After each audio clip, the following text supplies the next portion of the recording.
I'm just proposing that we attempt at conflict resolution, and this has been done historically.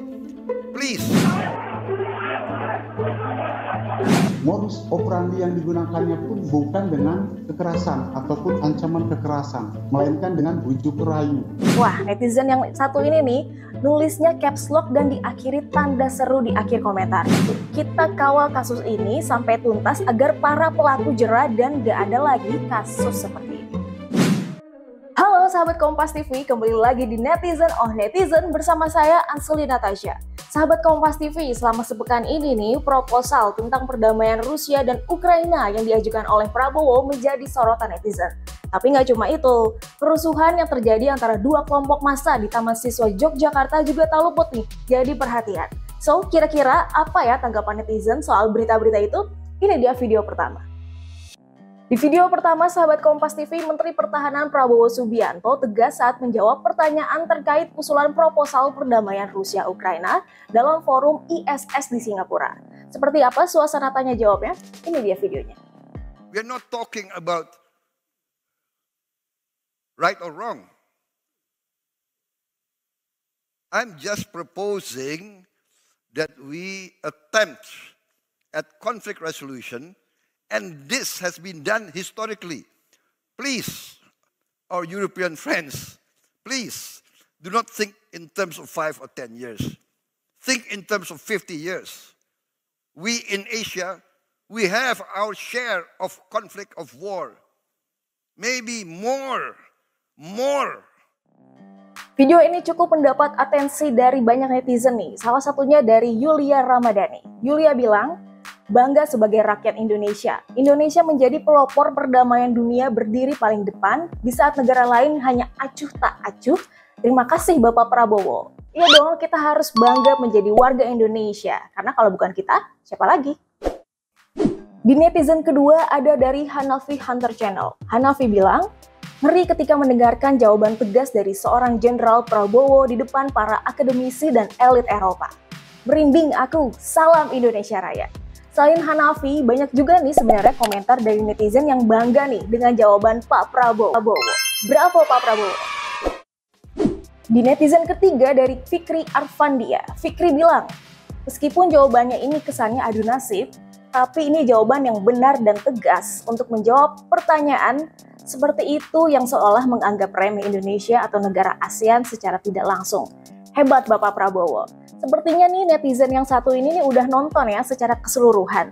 Kamu udah nonton belum? Kalau belum nonton, boleh langsung aja cek videonya di channel YouTube Kompas TV. Tanya jawab Prabowo bahas soal usulan resolusi konflik Rusia-Ukraina. Kita lihat nih video berikutnya yang menjadi favorit netizen. Lagi ramai jadi sorotan, supporter dan kelompok pesilat bentrok di Taman Siswa Yogyakarta. Bahkan 6 truk polisi yang mengevakuasi pesilat juga sempat dihadang warga dan supporter. Berikut videonya.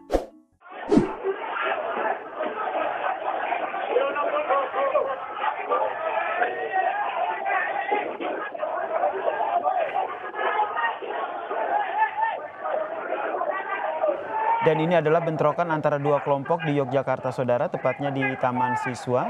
Diduga bentrokan terjadi antara supporter dan juga kelompok pesilat yang terjadi sejak Minggu sore, saudara. Yang pertama datang dari Ivan Lopebert. Ivan bilang, Jogjaku yang damai, Jogjaku yang nyaman, dan Jogjaku yang bikin selalu kangen, tolong, please jangan nodai dengan kekerasan. Mari jaga Jogja selalu bersih, rapi, aman, jauh dari kekerasan. Setuju, tapi nggak cuma Jogja aja ya, kita harus jaga kota kita agar jauh dari kekerasan biar kita sama-sama nyaman dan aman.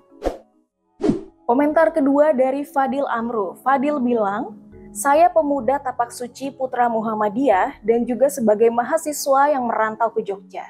Saya turut prihatin, khawatir sama warga yang dekat dengan kerusuhan. Semoga tidak ada warga yang menjadi korban kerusuhan.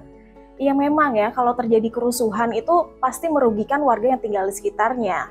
Takutnya nih, ada yang nggak tahu apa-apa malah jadi korban.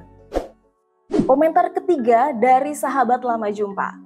Monggo poro sedulur warga Jogja, kita jaga persatuan dan kesatuan demi keamanan dan ketentraman bersama.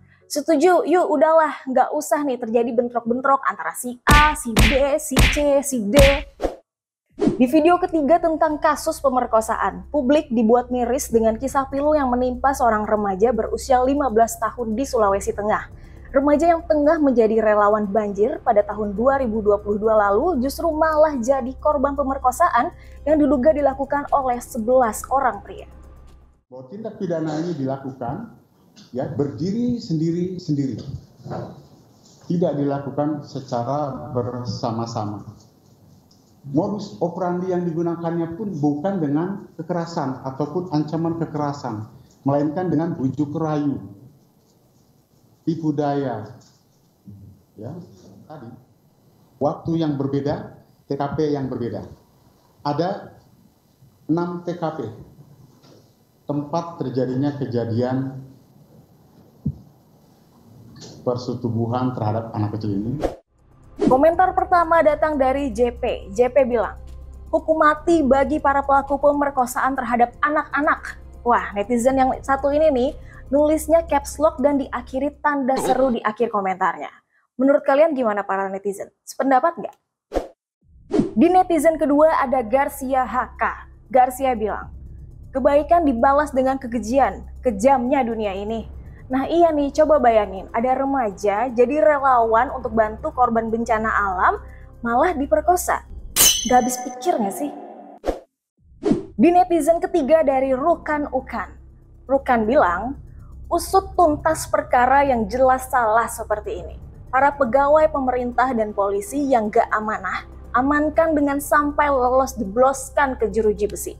Setuju, kita kawal kasus ini sampai tuntas agar para pelaku jera dan gak ada lagi kasus seperti ini. Nah sahabat Kompas TV, itu dia tadi 3 berita yang dapat banyak komentar nih dari kalian para netizen. Kalau begitu sahabat Kompas TV, terima kasih sudah menyaksikan Netizen of Netizen dan jangan lupa untuk di like, share, komen, dan subscribe channel YouTube Kompas TV. Kalau begitu saya Anseli Natasha pamit undur diri dulu. Bye!